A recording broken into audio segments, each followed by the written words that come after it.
하나님 참 감사합니다. 오늘도 우리의 모든 현실과 또 어려움과 우리의 영적 상태를 잠시 내려놓고 하나님의 말씀에 의지하여 하나님을 바라봅니다. 이 시간 성령으로 우리와 함께 하셔서 눈에 보이지 않던 하나님이 함께 하시는 그 은혜가 체험되는 시간 되게 하시고, 또 우리가 살아왔던 모든 인생의 길이 과연 무엇을 향해 가고 있었는지, 또 하나님은 어떻게 우리 인생에 개입하시고 인도해 가고 계시는지를 볼 수 있게 되도록 주님께서 은혜를 베풀어 주시기를 소원합니다. 우리는 할 수 없기 때문에 날마다 주님을 의지합니다. 이 시간 우리의 모든 환경과 조건을 넘어서서 역사하시는 성령의 충만한 은혜가 우리의 모든 삶과 또 산업 현장에 임하는 시간이 되도록 역사하여 주시옵소서. 오늘도 우리 각자에게 주시는 주의 음성을 듣는 축복의 시간이 되기를 소원합니다. 함께 해주실 줄 믿사옵고 예수님의 이름으로 기도드렸습니다. 네. 하나님 말씀은 이사야서 53장입니다.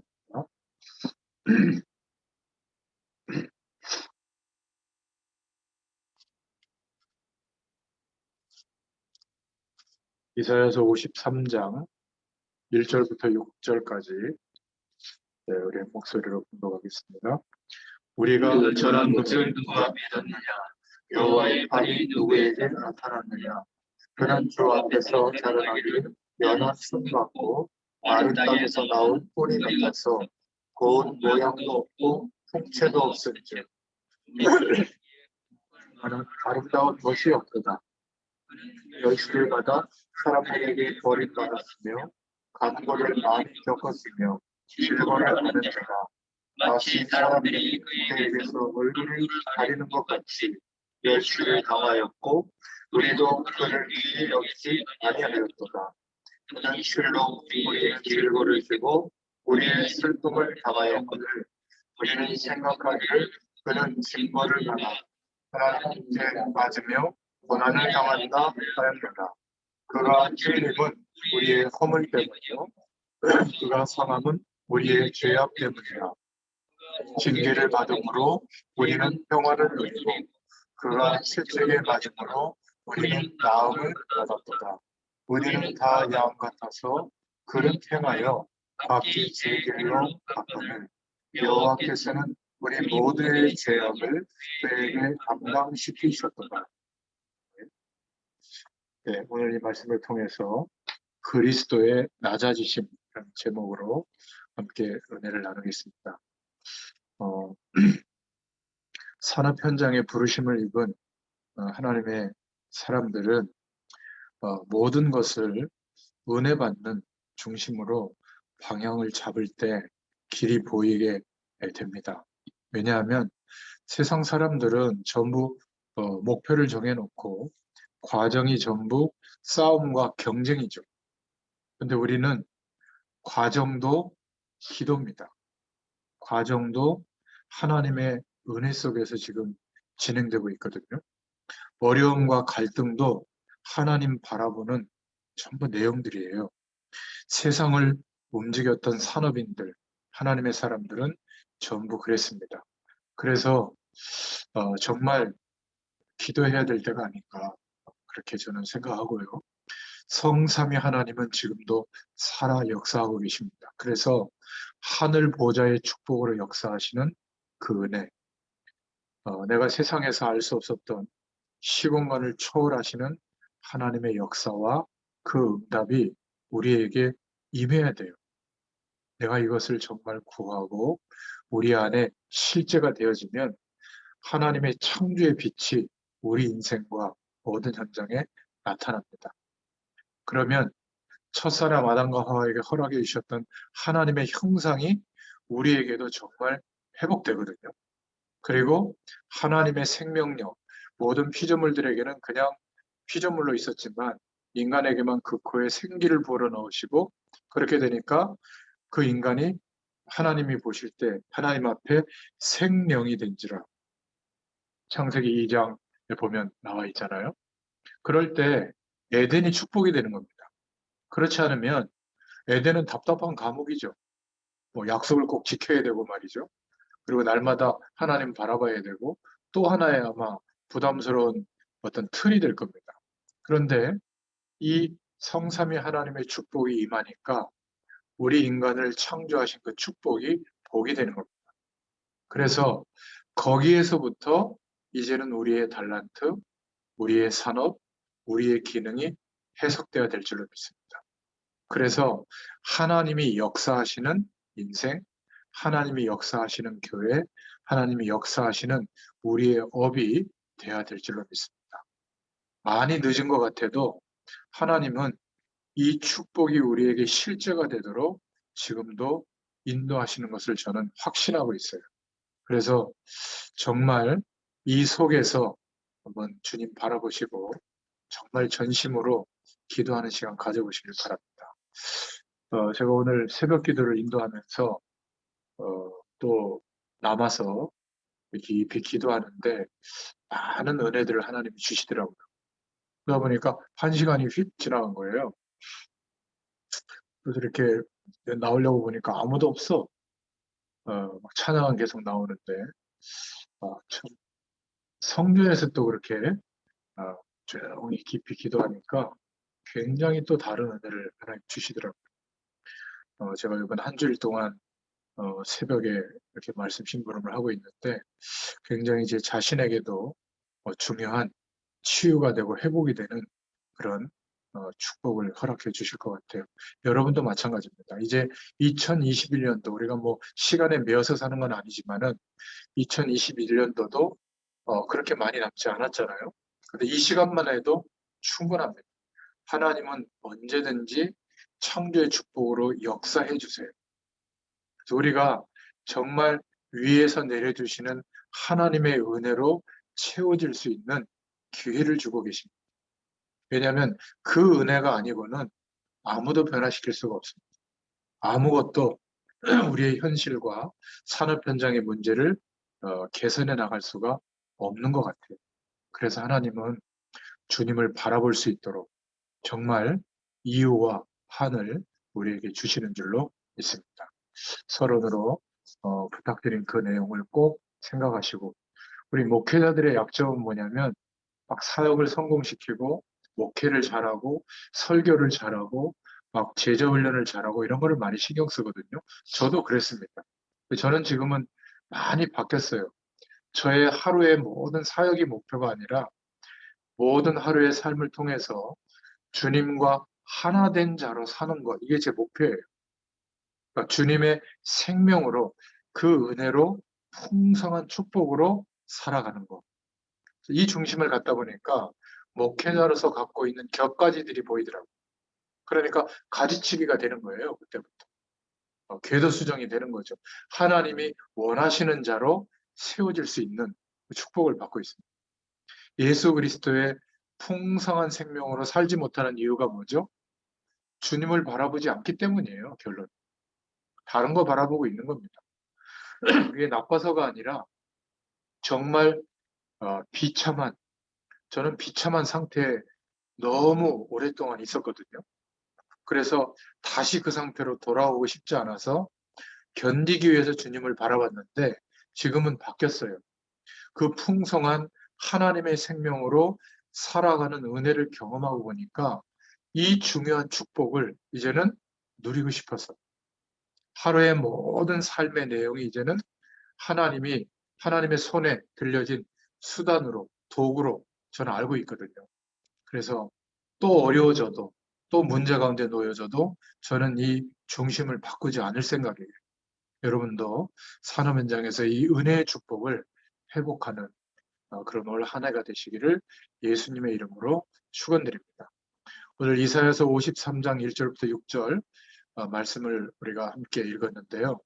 예수님에 관한 예언이 나와 있는 곳이죠. 구약 성경 가운데 그리스도에 대해서 제일 많이 예언된 것이 이사야서인데 이 53장은 그 고난에 대한 내용을 말씀하고 있는 장입니다. 말씀이 계속 성취되어지는 것이 정상인데 어떻게 하면 그렇게 되겠는가? 결국 위에서 내리는 하나님의 은혜를 기대하고 충만하게 채워주는 축복을 누리면 하나님의 말씀은 응답으로 바뀌어요. 어떤 어, 이해하는 개념이 아니라 말씀 자체가 하나님이시거든요. 그 말씀 안에는 하나님의 생명이 있어서 그 생명이 우리에게 임할 때 어떻게 되어지죠? 각 사람에게 비치는 창조의 능력으로 역사하는 빛이 되는 겁니다. 그때 회복되고 치유되는 역사가 일어나요. 그래서 오늘 제27문답에는 이런 질문을 했죠. 그리스도께서 낮아지셨는데 어떤 점에서 낮아졌는가? 거기에 대해서 답을 이렇게 말했습니다. 율법과 낮아지신 신분 안에서 태어나셨다. 율법이 필요 없는 분인데 율법 아래서 태어나게 하셨다, 하나님. 그리고 아주 낮은 신분으로 오셨다. 말구유에서 출생할 정도로. 이 세상에서 또 가장 비참하게 살게 하셨다. 왜 우리가 그렇게 기대했던 그리스도 메시아라고 하느냐? 완전히 그 시대에 가장 비참한 하나님의 인간이 겪어야 될 모든 진노와 멸망을 대신 담당하시고 하나님의 진노로 가장 저주의 죽음을 당하셨죠. 그 당시 십자가형의 죽음은 가장 비참한 죽음이에요. 우리는 예수님이 나를 위해서 죽으셨다 이러니까 그냥 아멘하고 넘어가는데요. 창조주 하나님인데 그 당시에 인간들이 생각해도 가장 비참한 그런 저주의 죽음을 맞으신 겁니다. 아주 흉악범에게 내리는 사형의 내용이거든요. 그것을 예수님이 당하신 거예요. 장사되어서 죽음의 권세 아래 잠시 있었죠. 왜 이래야만 되셨는가? 우리의 이 비참한 인생을 회복시키기 위해서 하신 일입니다. 그건 쇼가 아니냐? 아닙니다. 우리와 똑같은 육신의 몸을 입고 오셔서 우리가 겪고 있는 고통을 다 겪고 계세요. 그러니까 메시아로 오셨는데 당신이 그리스도인 것을 보여주셨는데 어마어마한 기적과 말씀의 권세로 보여주셨는데 핵심 제자들조차도 예수님을 그리스도로 인정하지 않을 정도로 그 사람들은 주로 우리가 기대하는 것처럼 성공하고 잘 되고 어느 정도로 잘 되냐면 모든 민족이 우리 민족 아래 무릎을 꿇고 우리나라가 전 세계를 지배하는 나라가 될 만큼 큰 축복을 받는 그런 것을 가져다 주는 어마어마한 왕으로 생각했거든요. 근데 정반대의 모습으로 그리스도 되시는 것을 보고 인정할 수가 없었던 겁니다. 그러니까 가장 어떤 면에서는 외롭게 단 한 사람도 그리스도로 고백되어지는 그 고백이 없이 주님은 그렇게 가장 비참하게 죽으시고 거기서 끝난 게 아니라 부활하셨죠. 그래서 우리가 겪는 인생의 비참함을 예수님이 모르시는 것 같아도 알고 계십니다. 그리고 지금도 우리를 위해서 중보해 주세요. 그럼 왜 바뀌지 않는가? 지난 시간에도 제가 얼핏 말씀을 드렸는데요. 저에게도 그랬습니다. 하나님이 안 계신 것처럼 해석하고 판단하고 결정하고 그리고 그것을 막 노력하는 거. 목회자가 제일 강하거든요.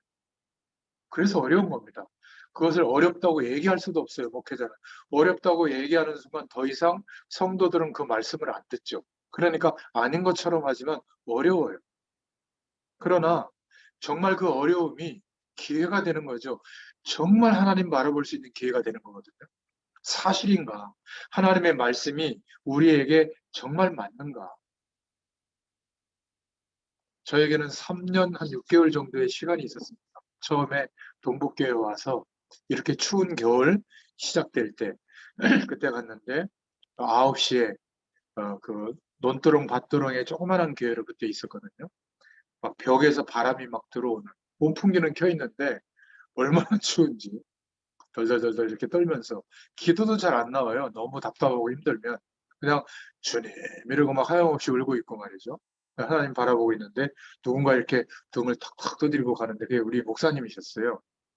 근데 뭐 그때는 기도 제목이 붙잡아지지도 않고 그냥 이렇게 눈물 좀 흘리고 그러다 보면 하염없이 주님 바라보다 보면 한 3시간 지나고 그게 한 6, 7개월을 그랬죠. 거의 한 3년 가까이 그런 시간을 가졌습니다. 근데 그때 정말 다른 기도 제목이 없었어요. 하나님이 살아계시느냐. 목회자로서 부르셨는데 왜 나는 한계가 올 수밖에 없냐. 어떻게 해야 되는가? 그것은 뭐 기도하지 않았습니다. 하나님께서 내게 은혜를 달라고. 좀 몇 개월 기도하고 은혜 주셔야 되잖아요. 장장 한 3년 6개월 정도. 그 마지막 시간쯤 됐을 때 정말 절대적 은혜가 제게 임했어요. 제가 그날 이후로 뭐 육신적으로는 좀 지칠 때도 있고 어려움 때문에 좀 실망할 때도 있지만 그날 이후로 제 근본적인 질문에 허망함이 온다든지 낙심이 온다든지 다른 것이 부럽다든지 이런 적이 없어요. 지금도 하나님 은혜를 많이 주시지만 그때 깊이 하나님 바라봤을 때 가장 추울 때죠.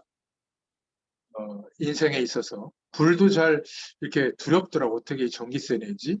그렇다고 남들한테 어렵다고 내가 표현할 수는 없고 우리 집사람도 그때 있었지만은 막 이렇게 모든 게 막 두렵더라고요. 걱정을 넘어서서. 그러니까 밤마다 가서 그냥 이렇게 하나님께 아뢰는 거죠. 언어로는 얘기할 수 없었지만 그냥 주님 하면서 그랬던 시절이 있었어요. 저는 그때 받았던 은혜와 축복과 힘이 지금으로 말하는 이 보좌의 축복, 시공간을 초월하는 능력이 제게 임했던 것 같아요. 그때 저희 장인어른께서 정말 검소하신 분인데 그때 그랜드 카니발 처음 나왔을 때인데 그 차를 살 수 있는 비용을 주시면서 이거 타고 다니면서 집회 가서 은혜 받으라고 그래가지고 그 차를 이제 타고 그때 처음 사랑이 났을 때 사랑이 태우고 집회 갔던 생각이 나거든요. 그러면서 이 영적 세계의 눈이 열리기 시작한 겁니다. 저는 그때 굉장히 늦었다고 생각했거든요. 이미 목사 안수도 받았고 제 동료들이나 이런 사람들은 막 개척교회에서 막 뭔가 이렇게 성장해 나가고 있고 또 그 당시에 이 집회 안에서 막 간증하는 사람들의 목회자들의 메시지를 들으면 어떻게 저런 막 응답을 하나님이 주실까? 나는 왜 이렇게 복음도 잘 안 깨달아질까? 막 이럴 때거든요. 물론 그때부터 약 25년 이상 훌쩍 지나갔지만은 하나님이 지금도 뭐 주신 은혜가 아주 요만한 거죠. 근데 그때에 비하면 얼마나 많은 축복 속에 있는지 몰라요. 여러분, 절대로 낙심하지 마세요. 하나님은 단 한순간도 우리를 포기하지 않으세요. 이렇게 하시는 이유는 반드시 이 축복을 주시려고 하는 겁니다. 알게 하시려고.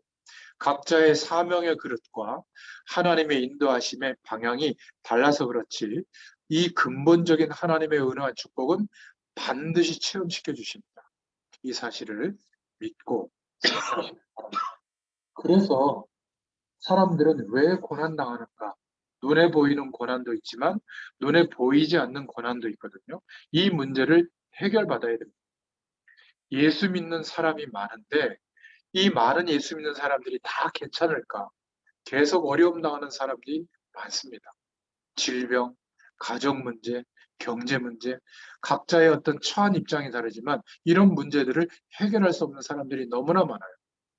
산업 현장에서도 보면 거의 한 7, 80%에 되는 사람들은 말을 하지 못해서 그렇지 이미 한계 수준을 넘어서 있는 사람들이 많습니다. 그런데 결국 이것은 영원한 문제에서 오는 거거든요. 영원한 하나님과 함께하는 축복을 경험하면 만약 내게 순교의 시간표가 오더라도 견딜 수 있습니다. 상쇄될 만한 은혜가 있기 때문에 그렇게 막 절망적이진 않아요. 그런데 하나님을 만나지 못한 사람들은 한마디로 영원한 문제가 해결되지 않았단 말이에요. 거기에서부터 인간의 고통이 계속 요모양저모양으로 파고들어서 총체적으로 지금 우리에게 와 있는 문제죠. 사단의 무서운 전략이 뭐냐면 인간을 고난 속으로 자꾸 데리고 가는 겁니다. 하나님의 백성이 잠시 고난당할 수 있는데 계속 고난이 온다. 하나님 앞에서 뭐 씨름해 봐야 됩니다. 정말 이 영적인 축복을 허락해달라고. 하나님 나라의 배경을 경험하게 해달라고. 정말 하나님께 부딪혀 봐야 됩니다. 그런 시간을 하나님이 우리에게 주시는 것 같아요. 저는 자녀를 통해서도 그렇게 기도해 봤고, 또 제 개인의 영적인 문제를 가지고도 기도해 봤고, 또 목회자로서 그런 한계에 놓여졌을 때 정말 하나님께 정말 기도해 봤습니다. 근데 하나님은 한 번도 거절하지 않으시고 마침내 은혜를 허락해 주셨어요.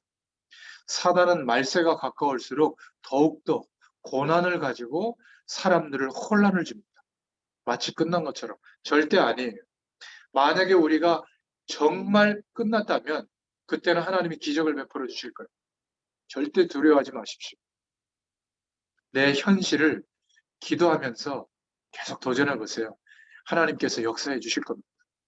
전쟁이 일어나거나 테러가 일어나거나 지진이 일어나거나 홍수가 일어나거나 태풍 때문에 불치병 때문에 요즘 우리가 겪고 있는 바이러스 때문에 재난은 계속 옵니다. 그런데 개인 문제와는 다르거든요, 이 재난이. 이 재난의 시기가 되면 이유를 불문하고 다 어마어마한 멸망이 옵니다. 전쟁의 비극은 얼마나 엄청난지 몰라요.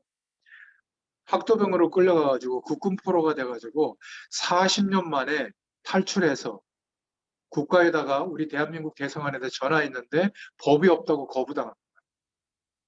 40년 만에 전화했는데 도와줄 수가 없다. 왜냐하면 외교적 문제가 생긴다. 당신은 국적이 북한 국적이기 때문에 우리가 도와줄 수가 없다. 참 비참하지 않습니까? 그런 사람들이 6만 명이나 있어요, 북한에.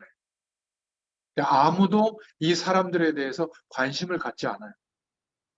정말 비참하지 않습니까? 40년, 45년. 벌써 형제들이나 부모님들은 거의 다 죽거나 90, 80 넘어서 노인이 돼 있거든요. 근데 자기가 선택한 게 아니에요. 그냥 국가를 위해서 전쟁이 일어났기 때문에 나간 거죠, 참전하러. 이런 어마어마한 재난 같은 이런 상황이 되면 말할 수 없는 겁니다.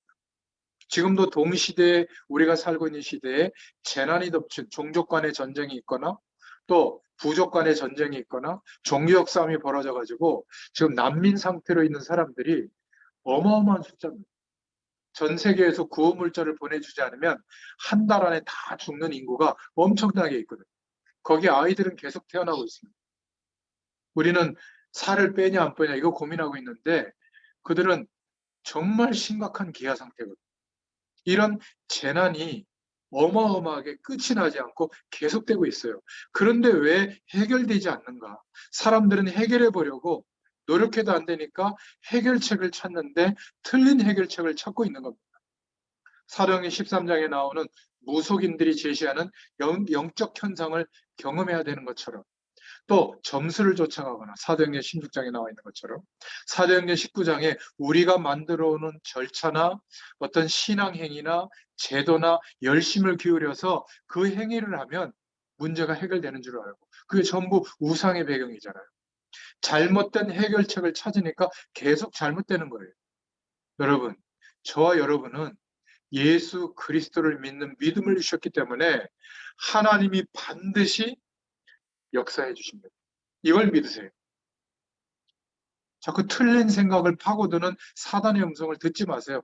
하나님이 반드시 역사해 주세요. 잘 모를 때는 한번 기다려 보세요. 고통스럽더라도. 저는 지금 목회자로서 어떤 면에서는 30년 가까이를 기다리고 있거든요. 하나님이 어떻게 역사하실지 믿어지니까 저는 기다릴 수 있어요. 시간이 더 걸려도 됩니다. 대단한 어떤 응답을 기다리는 게 아닙니다. 하나님이 하실 일들, 내게 주신 비전을 하나님이 어떻게 이루실까? 저는 완벽하게 하나님이 역사하신다고 믿기로 작정했거든요. 오래전에. 그 이후로부터는 제가 목회자로서 욕심을 내거나 사명에 대해서 욕심을 내거나 그런 것은 다 없어졌습니다. 날마다 축복이에요. 이렇게 작은 사람들에게 작은 헌신을 하는데 이게 저는 전부라고 생각하고 헌신하고 있거든요. 이게 얼마나 축복인지 모릅니다. 한 사람도 이런 만족이 없으면 한 사람도 평안이 없다니까요. 몇만 명에게 말씀을 심부름하고 사역을 해도 늘 스트레스 받는 직업이 목회자예요. 여러분도 마찬가지입니다. 지금보다 산업이 100배, 1000배 더 커졌다고 행복해질 것 같잖아요. 스트레스는 지금보다 더 커질 거예요. 위기는 더 할 겁니다. 아마 잘 되기 때문에 사업 확충 안 하면 안 될 거요. 반드시 빚내야 될 겁니다. 지금보다 더 위험 요소가 많아질 거예요. 밑에 거느리는 사람들이 많기 때문에 그때가 되면 그 사람들이 어떻게 배신을 하고 나갈지 모르는 겁니다. 그렇지 않아요? 똑같습니다. 지금 하나님이 함께하는 이 은혜가 경험되고 누려지면 지금 괜찮아져서 시작될 줄로 믿습니다. 그래서 창세기 3장 5절에 이 사단이 역사하고 속이는 이 내용은 인간의 어떤 힘으로도 해결할 수가 없어요. 이것을 모르고 있는 겁니다. 그래서 대학이나 군부대나 지금 산업 현장에 계속 사건, 사고가 터지고 있는데 왜 그런지도 모르고 있는 거죠. 제 개인적으로는 군목, 회사의 역할하는 사목, 병원이나 시설에서 역사하는 사역하는 원목, 학교에서 돕는 교목 제도가 저는 없어져야 된다고 생각하는 사람 중에 하나예요. 그 제도 때문에 복음 가진 사람들이 못 들어가요. 자기들 관할 구역이라. 참 희한한 일들이. 그렇지 않습니까? 그리고 신우의 모임들을 자기들이 막 주장하는데 전부 다 세상 방법인 것 같아요. 안 그런 데도 있겠지만. 그 사람들이 정말 살 길을 찾아서 헤매고 있는데 복음 가진 사람이 하나님이 필요해서 우리를 부르신 줄로 믿습니다. 전도에서 교회 데리고 오는 것보다 더 중요한 것은 그 현장에 복음을 좀 알려줘야 돼요. 조금만 상담해주고 이야기를 들어주고 인간의 진짜 문제가 뭔지 왜 이런 결과가 오는지 알려줘야 됩니다. 그리고 영적인 힘을 갖고 있는 우리가 기도해줘야 돼요. 하나님이 역사해 줄 줄로 믿습니다. 네피림의 시대가 된 거. 하나님 없어도 살만한 인생과 세상인 것처럼 속이고 있거든요. 그래서 최선을 다해서 방법과 지식, 경험, 시스템, 내용, 방향 쫓아가는데 안 되잖아요. 안 됩니다. 될 것 같은데 안 돼요. 돼도 더 심하게 무너집니다. 그게 바벨탑이잖아요. 선진국이 발전된 것처럼 보이지만 내면은요 어마어마하게 불안합니다. 이미 가정제도는 흔들대고 있고요. 개인의 어떤 영적 세계관 이게 다 무너져 있습니다. 하나님은 없다라는 세계가 팽배해져 있거든요. 이런 것이 원인이기 때문에 해결되지 않는 겁니다. 이게 참 안타까운 것은 신자들이 이런 고난에서 못 빠져나오고 있다는 것. 교회 다니는 성도들이 왜 고난에서 못 빠져나오는가? 이거는요 사기당하는 겁니다. 왜 사기를 당하죠? 우리는 세상 배경 때문에 사기당할 신분과 자격이 아닌데 사기당하는 거예요. 지금이라도 정말 우리가 기대해야 될 축복을 기대하면서 하나님께 구하면 하나님 역사해 주십니다. 저는 확신해요. 랩런트들을 이용하고 전도라고 하는 것을 이용해서 다른 것을 설명하고 다른 조직을 만들고 다른 것에 영향을 끼치는 이런 사람들은 진짜 나쁜 겁니다. 예배당이 만약 그런 역할을 한다고 하는 그 예배당 없을 거예요. 정말 고통당하고 방황하는 사람들에게 믿음을 줘야 됩니다. 어떤 믿음이요? 하나님 살아계시다. 하나님은 역사하실 수 있다. 그게 진리예요. 그렇다면 그 약속을 붙잡고 기도해야 될 줄로 믿습니다.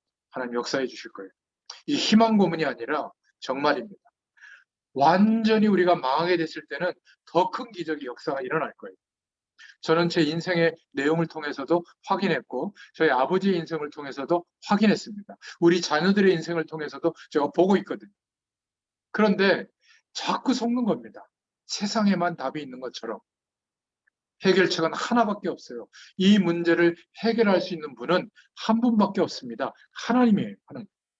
그 하나님이 인간이 해결할 수 없는 일을 해결하시려고 그리스도를 보내겠다고 약속하셨죠. 두 번째 내용입니다. 이 복음을 전해줘야 될 사명이 우리에게 있기 때문에 다른 것으로 우리가 해결되어졌다. 이것은 증인이 될 수가 없어서 이런 상황에서 주님이 역사해 주셨다. 이 답을 우리에게 주시고 계시는 겁니다. 그래서 좀 어렵더라도 편법을 하지 마시길 바랍니다. 틀리게 하지 마시기 바랍니다. 더 근본적으로 하나님의 약속을 붙잡고 하나님을 바라보세요. 반드시 산업 현장에도 믿음의 사람들을 세우실 줄로 저는 확신합니다. 그래서 예수님이 어떻게 출생할 거다, 고난당하는 집에 출생할 거다, 삶 속에서 핍박받고 조롱받을 것이다, 그 고통이 어마어마할 것이다, 그리고 가장 치욕스러운 죽음, 십자가의 죽음, 그리고 무덤에서 장사될 것이다. 잠시지만 죽음의 권세 아래 놓이게 될 것이다. 예언했습니다. 그것을 이사야서 53장 1절부터 6절에 자라나기를 연한 순 같고 고운 모양도 없고 아름다운 곳이 없다. 비참하게 그렇게 자라나셨다. 그것을 예언하고 있는 겁니다. 하나님께서 그렇게 하신 거죠. 삶에 대해서 3절에 말하고 있고 4절에는 그래서 그가 그렇게 고통당하고 비참하게 그리스도의 일을 이루어 가시는 그 일, 그가 찔리고 그가 징계를 받고 그리고 죽으시고 부활하신 그 일 때문에 우리가 나음을 입었도다. 우리는 다 양 같아서 그 사실을 듣고도 제 갈 길로 갔는데 하나님은 우리의 죄악을 그에게 담당시키셨도다. 오늘 말씀이죠. 그런데 이것이 말씀에만 기록된 게 아니라 역사의 시간 안에 있었던 일입니다. 그래서 본디오 빌라도라고 하는 총독이 재판하는 재판에서 사형을 확정한 겁니다. 그런데 본디오 빌라도는 예수님이 죄가 없다고 했죠. 나는 죄를 찾지 못하겠다.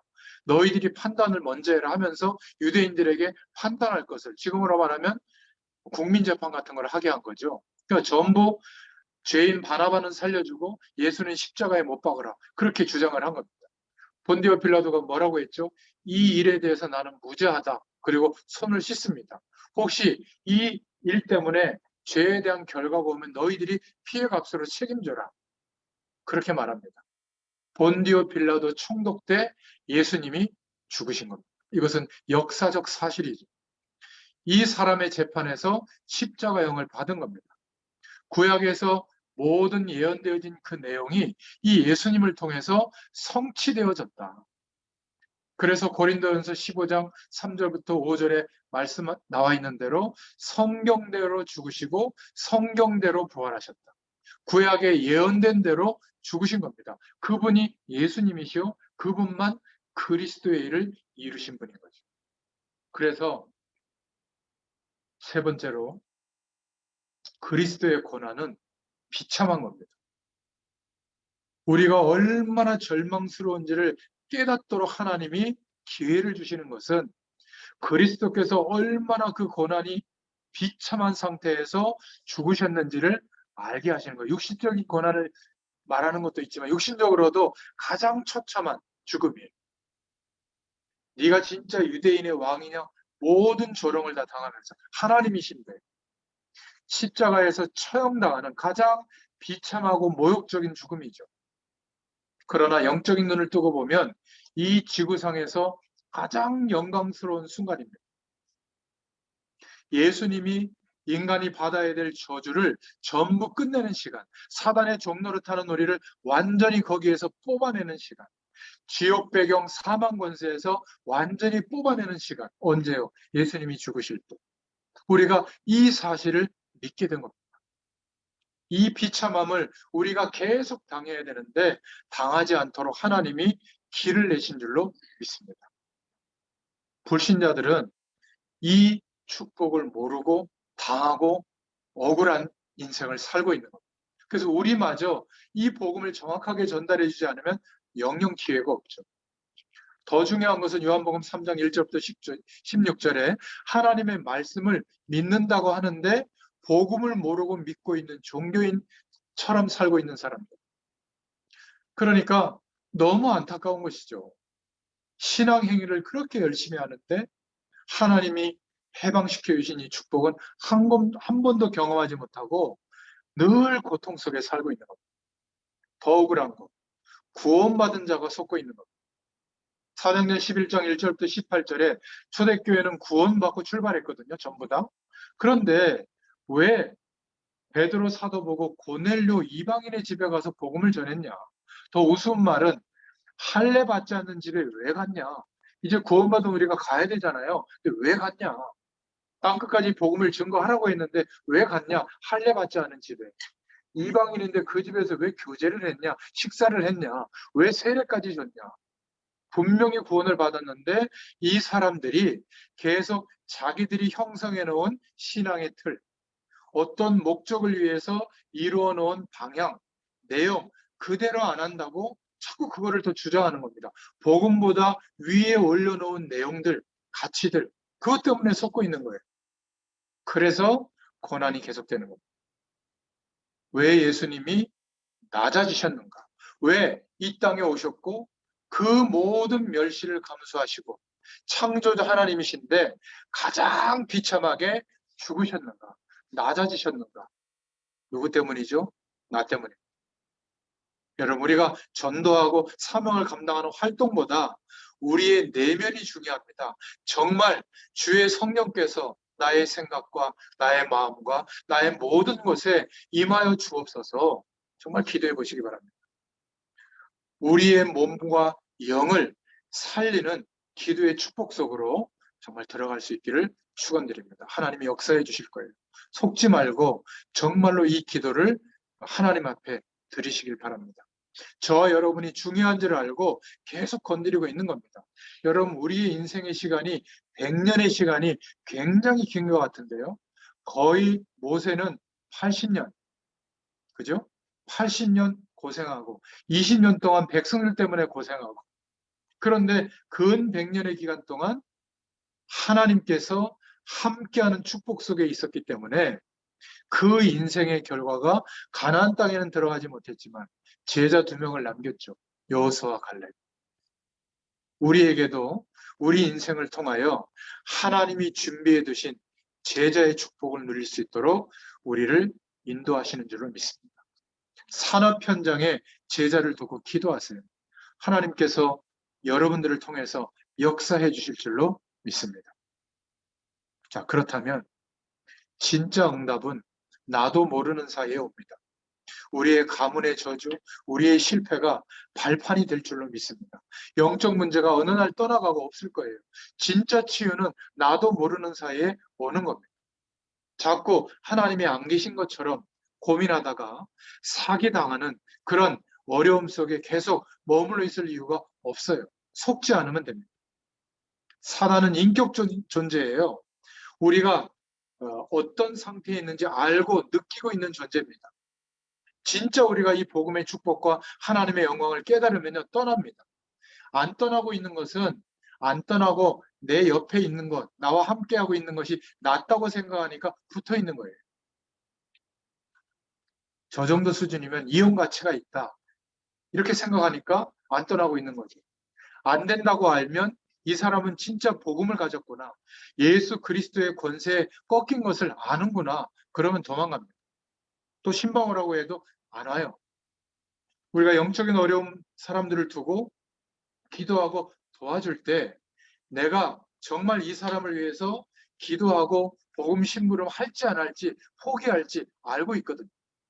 끝까지 복음을 가지고 영적 싸움하는 사람이면 포기합니다. 사단. 사단도 인격적인 존재거든요. 천사가 타락해서 사단이 된 겁니다. 저에게 있어서는 다른 것으로는 좀 속일 때가 있는데 현장에 가서 복음 전하는 것, 전도하는 거에 대해서는 더 이상 방해하지 않아요. 저는 무슨 일이 있어도 하나님이 원하시면 가서 말씀 심부름 하거든요. 그건 안 건드립니다. 저는 예배 시간이든지 저희 아버지 생신이든지 제가 좀 아프든지 현장에서 하나님 문 열어주시면 가서 하나님 말씀 전달합니다. 속지 마시길 바랍니다. 우리의 산업도 똑같아요. 이 산업의 내용 때문에 속지 않을 것이다. 여러분, 어려울 때 속는 건 당연해요. 그런데 성공할 때 더 속습니다. 더 속아요.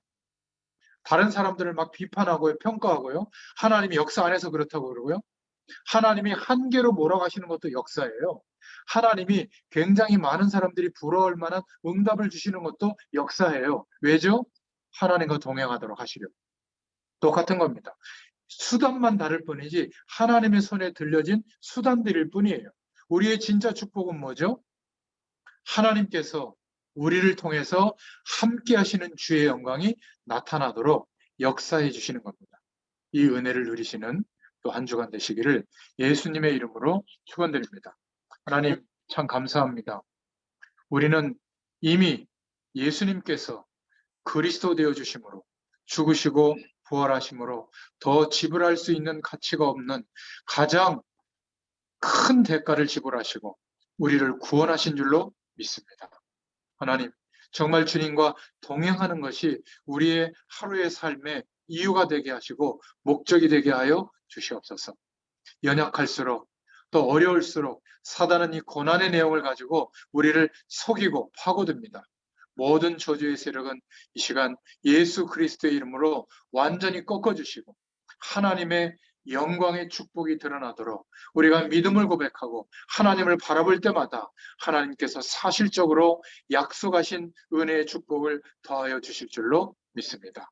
이것이 우리 산업 현장에 가장 필요한 내용이 될 줄로 믿습니다. 여기에 증인되도록 우리의 전생을 축복하여 주시옵소서. 한 주일도 함께 하실 줄 믿사옵고 예수님의 이름으로 기도드렸습니다. 아멘. 감사합니다.